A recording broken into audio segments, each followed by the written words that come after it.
Shalom sa inyong lahat. Sapagkat walang bagay na nakatago na hindi ihahayag o walang nalilihim na hindi ilalantad sa liwanag. Marcos 4:22. Welcome po sa Good and Faithful Channel dito sa YouTube.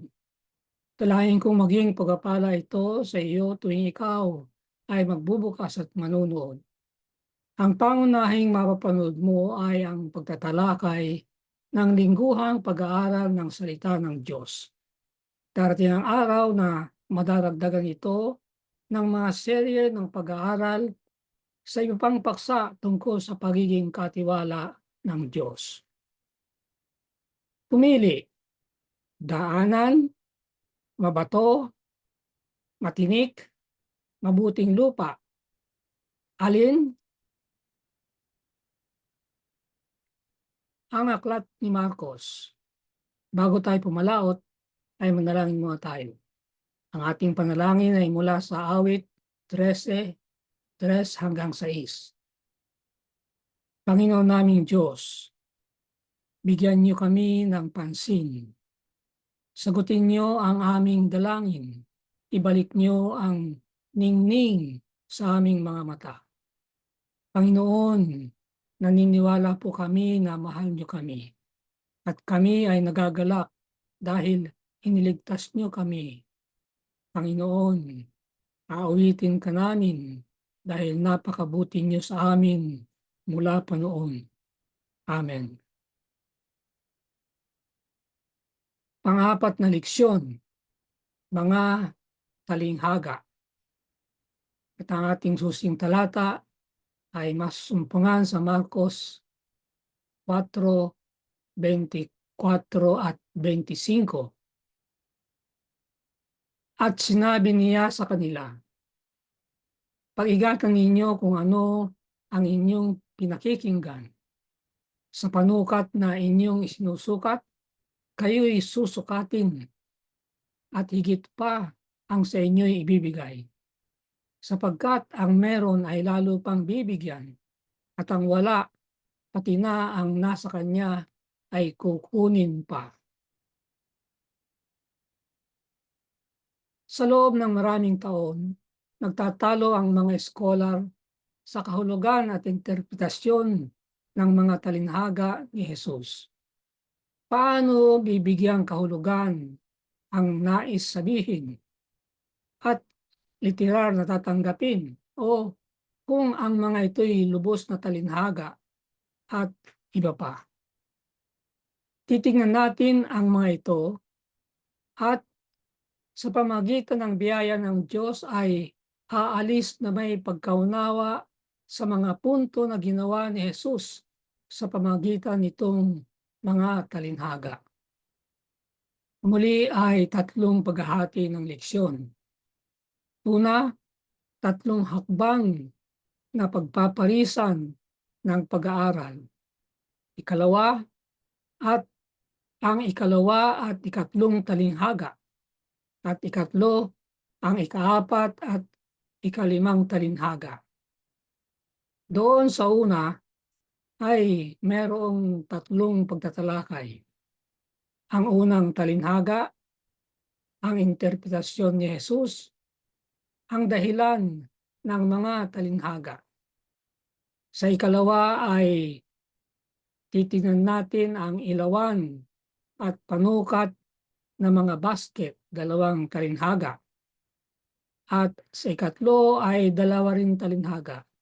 Titingnan natin ang dalawang uri ng binhi.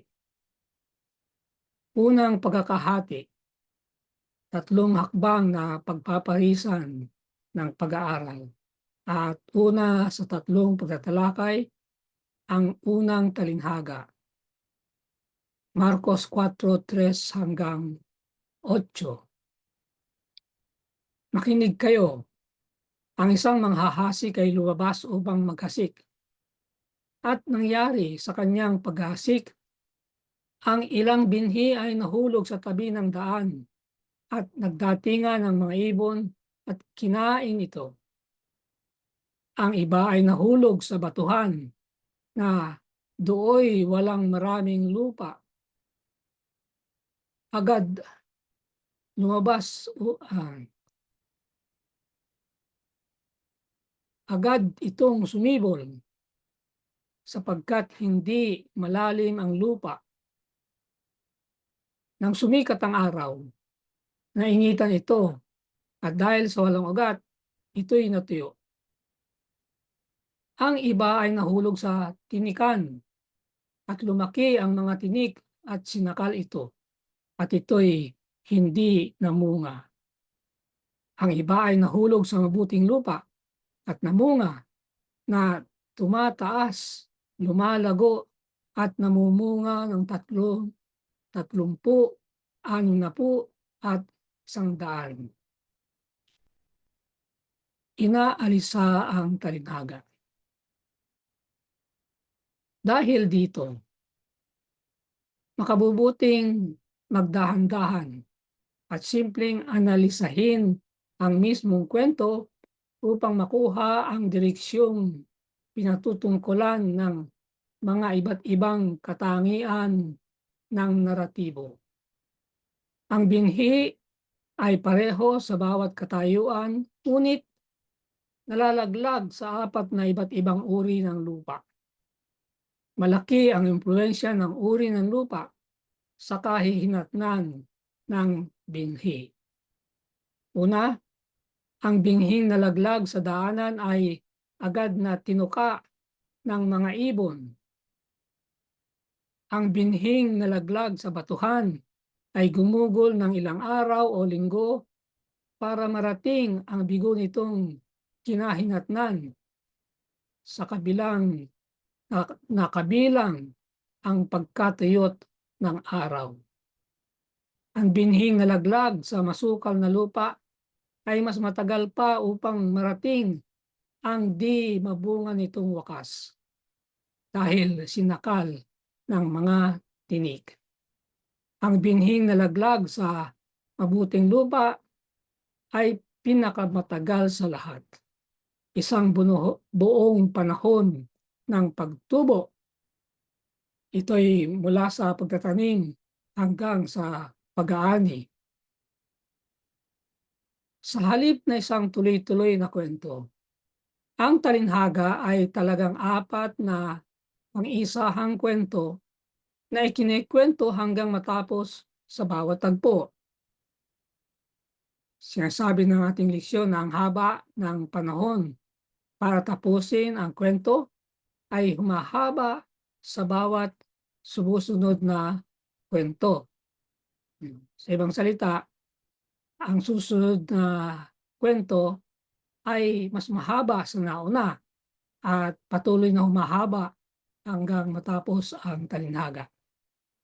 Ang tatlo sa mga kwento ay tungkol sa kabiguan.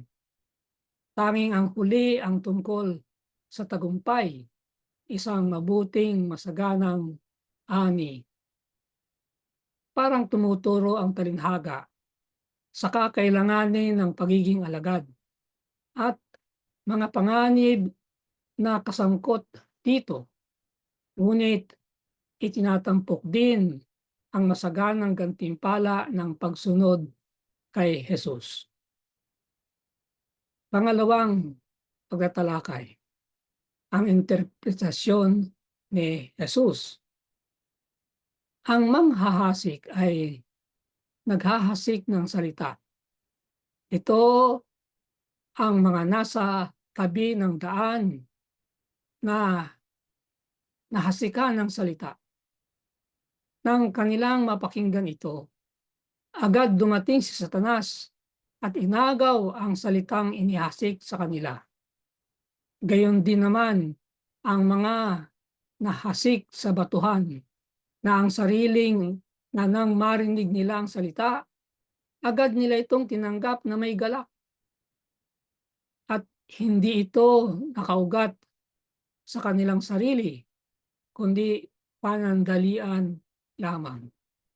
Kaya't nang dumating ang kapighatian o mga pag-uusig dahil sa salita, kagad silang tumalikod. Ang iba ay nahasik sa tinikan.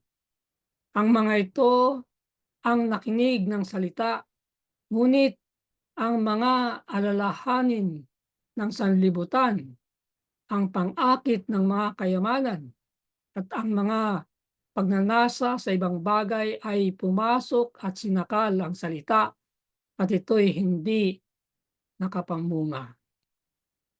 Ang mga ito ang nahasik sa mabuting lupa. Narinig nila ang salita, tinanggap ito, at namumunga ng 30, 60, at 100. Pagpapaliwanag sa mga alagad. Marcos 4:1-13. Siya'y muling nagpasimulang magturo sa tabi ng dagat at nagtipon sa palibot niya ang napakaraming tao.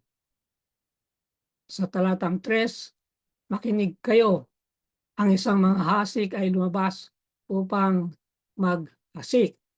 Tapos ay sinabi na niya yung talinhaga. Lundag tayo sa talatang 10. Nang siya'y mag-isa na, ang mga nasa palibot niya kasama ang 12 ay nagtanong sa kanya tungkol sa mga talinhaga. 13. At sinabi niya sa kanila, hindi ba ninyo nalalaman ang talinghagang ito? Paano nga ninyong maunawaan ang lahat ng mga talinhaga? Marami pang susunod na talinghaga. Hindi nila maunawaan kung itong nakarinig nila ay hindi nila maintindihan, sabi ng Panginoon. Tingnan natin ang mga detalyeng kumakatawan para sa binhi. Kinikilala ni Jesus ang binhi bilang ang salita. Tinutukoy nito ang salita ng Diyos, lalo na yung ipinangaral ni Jesus. Kaya't alisin ninyo ang lahat ng karumihan at ang nalalabing kasamaan at tanggapin ninyo na may kaamuan ang salitang itinanim na may kapangyarihang magligtas ng inyong mga kaluluwa. Santiago 1:21. Mga detalyeng kumakatawan para sa mga lupa. Ang iba't ibang uri ng lupa ay iba't ibang uri ng tagapakinig. Lahat ay naririnig ang salita. Ibig sabihin, ang lahat ng uri ng lupa ay tinamnan ng binhi. Ngunit ang pagtanggap ay magkakaiba. Una, matigas ang lupa sa daanan at tinangay ng maibon ang binhi. Hindi kasi nakaugat. Iniuugnay ito ni Jesus sa pag-alis ni Satanas sa katotohanan. Ikalawa, mababaw lamang ang lupa sa batuhan. Inuugnay ito ni Jesus sa mga taong may bababaw na pagtatalaga. Hindi nila binilang ang kakailanganin ng pagiging alagad. Ikatlo, sinasakal ng masukal na lupa ang binhing na hasik dito. Ito'y kumakatawan sa mga kaabalahan ng buhay at mga kayamanan na sumasakal sa salita. At ang huli, ang mabuting lupa ay kumakatawan sa kanila na nakakarinig ng salita at tumatanggap dito upang lumaki ito at magbunga ng masaganang ani. Ang pinakamahabang paliwanag ay para sa mabatong lupa at sa masukal na lupa. Sa mga tagapakinig ng mabatong lupa, nakaturo si Jesus sa mga pagkasulungat na mga elemento. Tinanggap nila ang salita na may kagalakan, ngunit naging mga kapandaling alagad. Kapag dumating ang mga pag-uusig, tinatalikuran ang panampalataya. Ang tagapakinig na masukal na lupa ay isang kaibahan. Tumalikod sila dahil sa mabubuting panahon. Yung una ay mahirap na panahon. Ito naman ay ang panahon ay mabuti. Ang kanilang pagkabalisa at alalahanin ay umiikot sa inaalok ng sanlibutan sa halip na sa kaharian ng Diyos. Ang tanong sa atin, isaalang-alang ang sarili mong buhay. Meron bang mga katangian ng daan, mabatong lupa o masukal na lupa na gumagapang sa iyong karanasan? Maaari itong mangyari na mas banayad kaysa higit sa iyong natatanto. Anong pagpili ang magagawa mo upang baguhin ito kung kailangan? Pangatlong pagtatalakay, ang dahilan para sa mga talinghaga. Marcos 4:11 hanggang 12. At sinabi niya sa kanila, sa inyo ipinagkaloob ang hiwaga ng kaharian ng Diyos. Ngunit sa kanilang nasa labas, ang lahat ng mga bagay ay ginagawa sa mga talinghaga upang kung sa pagtingin ay hindi sila makakita at sa pakikinig ay hindi sila makaunawa. Baka sila'y magbalik loob at mapatawad. Bakit nagtuturo si Jesus sa pamamagitan ng mga talinghaga? Ang mababaw na pagbabasa ng mga talatang ito'y nagbibigay ng impresyon na nagturo si Jesus gamit ang mga talinghaga upang panatilihin sa kadiliman ang mga tagalabas. Ngunit hindi angkop ang ganitong pananaw sa mga kilos ni Jesus sa ibang bahagi ng Marcos. Una, sa Marcos 3:5-6, nagdadalang hati si Jesus dahil sa katigasan ng ulo ng mga lider ng relihiyon. Sa Marcos 3:22-30, sineryoso ni Jesus ang mga argumento ng mga eskriba at ipinapaliwanag ng detalyado kung bakit sila nagkakamali. Sa Marcos 12:1-12, nauunawaan ng mga lider ng relihiyon na ang talinghaga ni Jesus ng mga nangungupahan ay tungkol sa kanila. Sa totoo lang, ito'y isang babala kung saan patungo ang kanilang masamang balak laban sa Kanya at ang nakakikilabot na kahihinatnan na susunod. Kung wala siyang malasakit para sa kanila, hindi na sana siya nagbabala sa kanila. Kaugnay dito, ang mga salita ni Jesus dito sa Marcos 4 ay nangangailangan ng mas malapit na pagtingin upang makilala ang kanyang punto. Kaya hinahalaw ni Jesus ang Isaiah 6:9 at 10. At yan ang ating tutunguhan ngayon. Talatang 9. At sinabi niya, ikaw ay humayon. At sabihin mo sa bayang ito, patuloy kayong makinig, ngunit huwag ninyong unawain. Patuloy ninyong tignan, ngunit huwag ninyong alamin.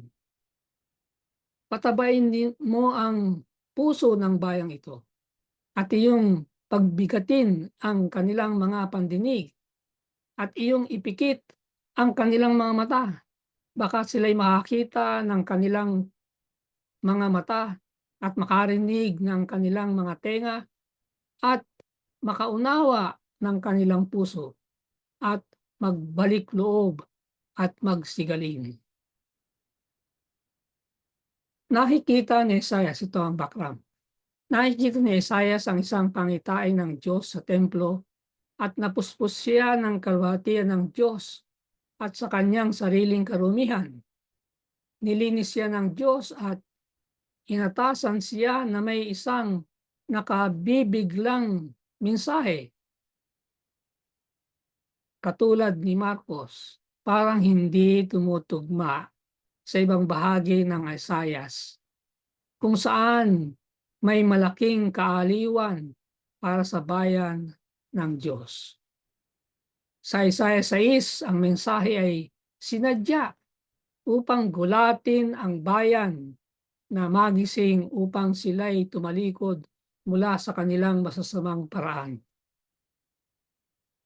Ang susi para maunawaan ang mga salita ni Jesus ay masusumpungan sa Marcos 3:35 upang maunawaan ang mga salita at katuruan ni Jesus. Kailangang tuparin mo ang kalooban ng Diyos.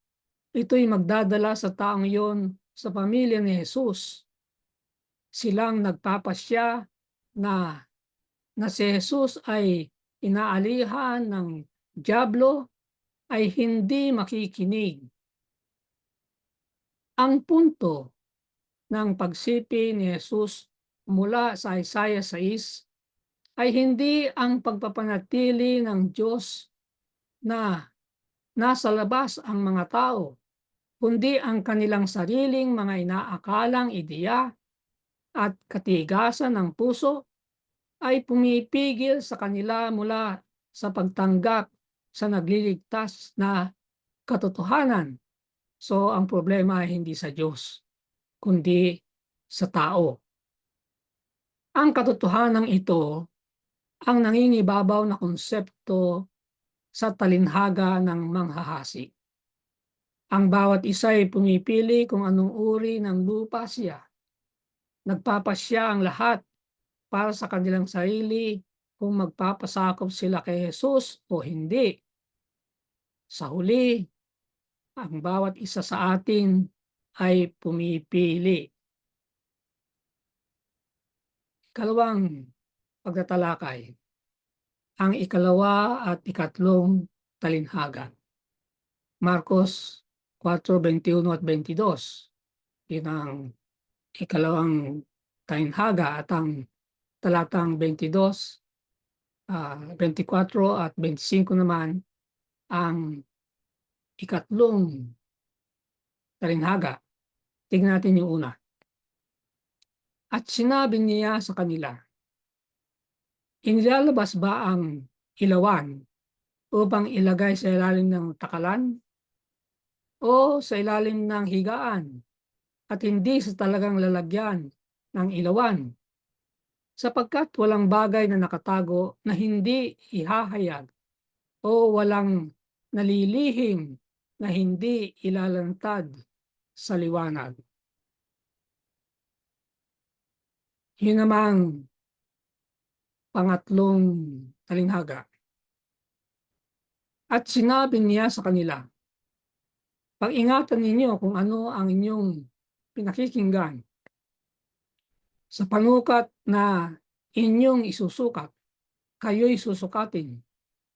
At higit pa ang sa inyo'y ibibigay. Sapagkat ang meron ay lalo pang bibigyan, at ang wala, pati ang nasa kanya ay kukunin pa. Ang tanging pagdiriin ng ilawan. Nagtatanong si Jesus ng dalawang mga katanungan. Ang unay, naghihintay ng negatibong sagot. Hindi naman inilalabas ang ilawan upang ilagay sa ilalim ng takalan, hindi ba? Ano ang negatibong sagot? Hindi. Ang ikalaway, naghihintay ng positibong sagot. Inilalabas ito upang ilagay sa lalagyan ng ilawan, hindi ba? Ang sagot ay oo. Ang mga ilawan ay para magbigay ng liwanag o mawawala nila ang kanilang layunin. Pag tinakpan mo nga naman, ay para saan yung ilaw? Ipinapaliwanag ng Marcos 4:22 ang talinhaga sa pamagitan ng pagtukoy sa isipang ang mga lihim ay ginagawang publiko.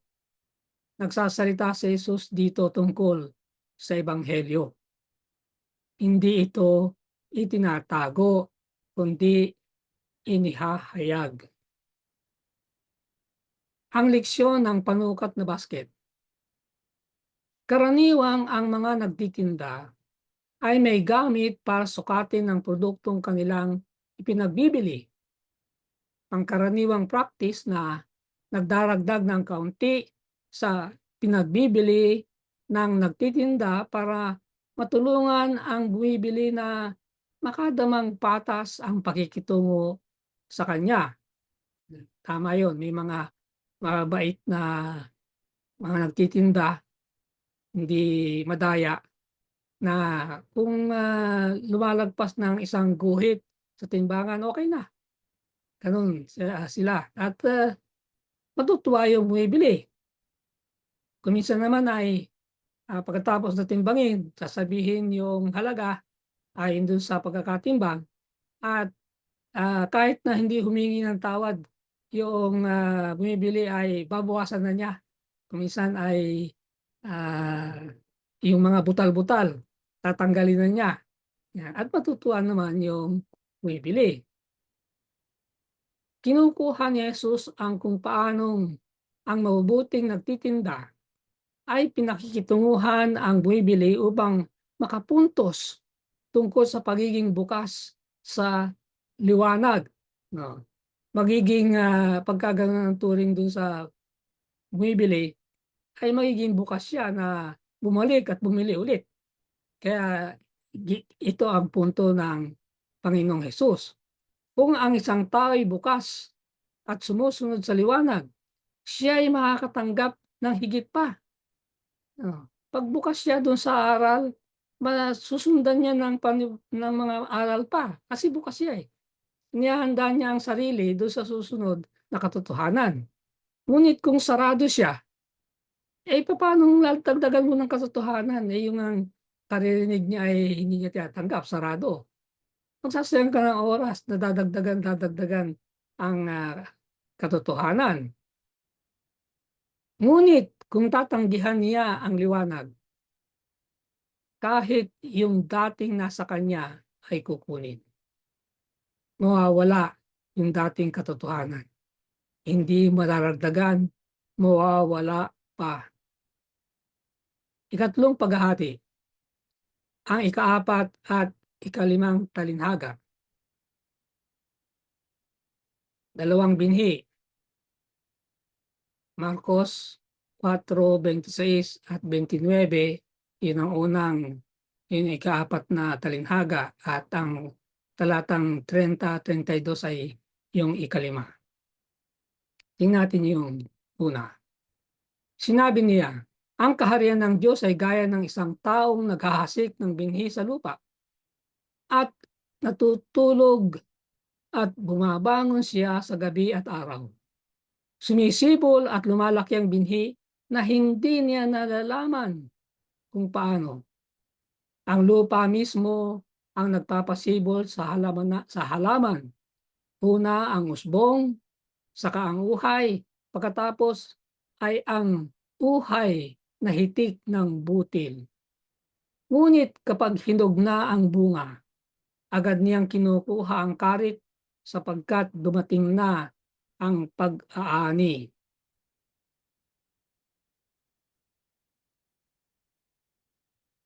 Yun namang ikalawang talinhaga at panglima, yung ikalawa sa binhi.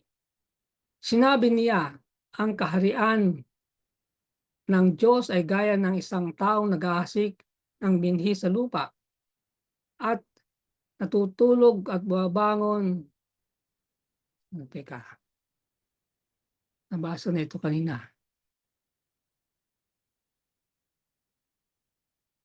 Ito. Kanyang sinabi, Sa ano natin mayahambing ang kaharian ng Diyos? O anong talinhaga ang gagamitin natin para dito? Ito'y tulad ng butil ng binhi ng mustasa na kapag naihasik sa lupa, bagamat siyang pinakamaliit sa lahat ng mga binhi na nasa lupa, ngunit kapag ka ito'y naihasik, ay tumutubo, nagiging mas malaki kaysa lahat ng mga halaman at nagsasanga ng malalaki anupat ang mga ibon sa impapawid ay nakakagawa ng mga pugad sa lilim nito.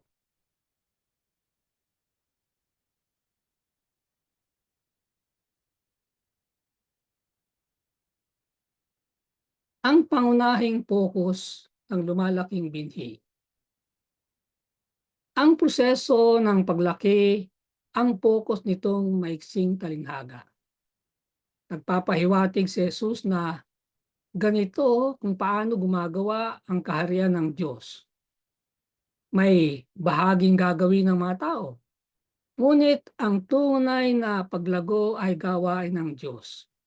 Hindi ito walang katapusang proseso. Biglang matatapos ang kwento sa paghinog ng butil. Gayon din ang pagbabalik ni Kristo sa ikalawang pagkakataon ay biglang magdadala sa wakas ng kasaysayan ng ating sanlibutan. Ang mahalagang pagdiriin ng binhi ng mustasa. Nagdiriin itong tainhaga kung paano ang napakaliit ay lumalaki sa isang bagay na napakalaki. Samantalang hindi ito ang pinakamaliit na binhi sa mundo. Napakaliit nito lalo na kung ihahambing sa halamang tumutubo mula sa kanila na maaaring lumaki hanggang 10 talampakan ang taas. Pinansin ni Jesus na nagpupugad pa nga ang mga ibon sa mga sanga ng halamang mustasa. Ang ipinupuntos ni Jesus ay na ang kaharian ng Diyos na nagsimulang napakaliit ay magiging malaki at kahanga-hanga. Maaaring minaliit ng mga tao nung kapanahonan ni Jesus ang maalikabok na naglalakbay na mga ngaral mula sa Galilea kasama ng kanyang maalagad. Ngunit ipinakita ng panahon na ang kanyang kaharian ng biyaya ay nagpapatuloy na lumalawak sa buong mundo.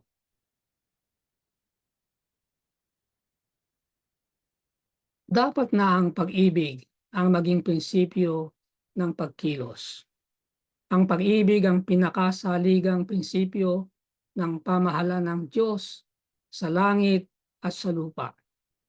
At kinakailangan itong maging pundasyon ng karakter ng Kristiyano. Ito lamang ang makagagawa at magpapanatili sa Kanya na matatag. Ito lamang ang makapagbibigay lakas sa Kanya upang mapagtiisan ang pagsubok at tukso at mahayag ang pag-ibig sa sakripisyo. Ibinigay ni Kristo ang lahat para sa atin at silang tumatanggap kay Kristo ay magiging handang magsakripisyo. Amen. Ang dalangin ko para sa iyo.